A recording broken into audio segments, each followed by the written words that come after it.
ಮಾಡ್ತಿರ್ಬೋದು. 1,60,000 ಮಕ್ಕಳಿಗೆ ಪ್ರತಿದಿನ ಊಟಕ್ಕೆ ಹಾಕ್ತಾರೆ, ಹೆಂಗೆ ಒಬ್ಬರಿಗೆ ಆಗತ್ತೆ ಅಂತ. ಅದು ನಿಜಾನೇನೆ, ಇದು ಒಬ್ಬರೇ ಮಾಡಿರೋ ಕೆಲಸ ಅಲ್ಲ. ಇವತ್ತು ಅದಮ್ಯ ಚೇತನ ಸಂಸ್ಥೆ ಕಳೆದ 27 ವರ್ಷದಿಂದ ಅನ್ನ, ಅಕ್ಷರ, ಆರೋಗ್ಯ ಈ ಎಲ್ಲ ಕ್ಷೇತ್ರಗಳಲ್ಲಿ ಕೆಲಸ ಮಾಡಲಿಕ್ಕೆ ಸಾಧ್ಯ ಆಗಿರೋದು ಮೊದಲನೇದಾಗಿ ಗುರುಗಳ ಆಶೀರ್ವಾದ.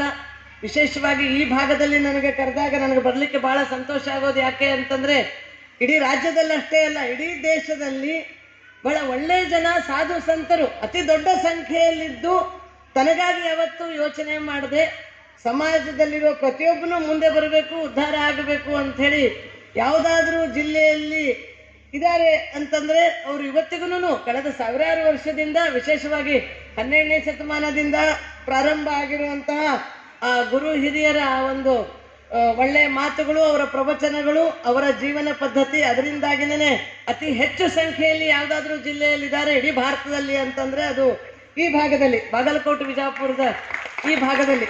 ಇದನ್ನು ನಾವು ಬಹಳ ಧೈರ್ಯದಿಂದ ಹೇಳಬೇಕು, ನಮಗೂ ಗೊತ್ತಿರಬೇಕು.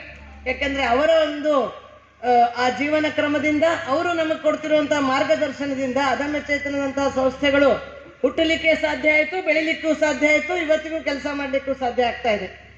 ಯಾಕಂದರೆ ಇವತ್ತು ಇಡೀ ಜಗತ್ತಿನಲ್ಲಿ ಬಹಳಷ್ಟು ದೇಶಗಳಿದ್ದಾವೆ. ಹಿಡ್ಕೊಂಡು ಬೇರೆ ಬೇರೆ ಸಿನಿಮಾಗಳು ಬರ್ತವೆ, ಪಾಕಿಸ್ತಾನದಲ್ಲಿ ಏನಾಗ್ತಾ ಇದೆ ಗೊತ್ತಾಗ್ತಾ ಇರ್ತದೆ.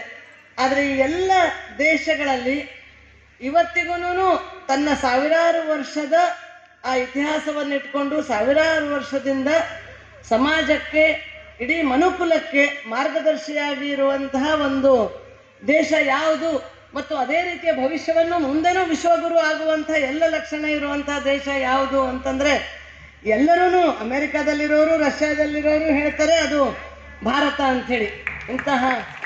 ಅಂಥ ಹೆಮ್ಮೆಯ ಭಾರತದಲ್ಲಿ ಅದರಲ್ಲೂ ಈ ಥರದ ವಿಚಾರಗಳನ್ನು, ಯಾಕಂದರೆ ಅಕ್ಕ ಮಹಾದೇವಿಯ ಅಂತಹ ಒಬ್ಬ ಮಹನೀಯ ಮಹಿಳೆಯರ ಇವತ್ತು ಜನ್ಮ ಜಯಂತಿ.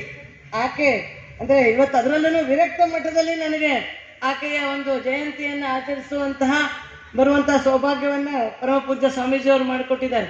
ಯಾಕಂದರೆ ವಿರಕ್ತ ಅನ್ನೋ ಪದ ಏನಿದೆಯಲ್ಲ, ತ್ಯಾಗ ಅಥವಾ ಎಲ್ಲವನ್ನು ಬಿಟ್ಟು ಸಮಾಜಕ್ಕಾಗಿ ನಾನೇನು ಮಾಡಿದರೂ ಅದು ನನಗಾಗಿ ಅಲ್ಲ ಅನ್ನೋದನ್ನು ಇವತ್ತು ಹಿಂದೂ ಸಮಾಜದಲ್ಲಿ ಮಾತ್ರ ನಾವು ಧೈರ್ಯವಾಗಿ ಹೇಳ್ತೀವಿ, ಅವ್ರಿಗೆ ಎತ್ತರದ ಸ್ಥಾನವನ್ನು ಕೊಡ್ತೀವಿ.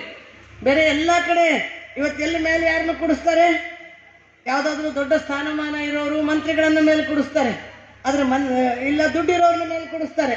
ಆದರೆ ಭಾರತದಲ್ಲಿ ಮಾತ್ರ ಮಂತ್ರಿಗಳಿಗಿಂತ, ದುಡ್ಡಿರೋರಿಗಿಂತ ಮೇಲೆ ಯಾರು ಕೂಡಿಸ್ತಾರೆ ಅಂತಂದ್ರೆ ಯಾರು ವಿರಕ್ತರಾಗಿದ್ದಾರೋ, ಯಾರು ಸನ್ಯಾಸಿಗಳಾಗಿದ್ದಾರೋ ಅವರು ಎಲ್ಲಕ್ಕಿಂತ ಎತ್ತರದ ಸ್ಥಾನ.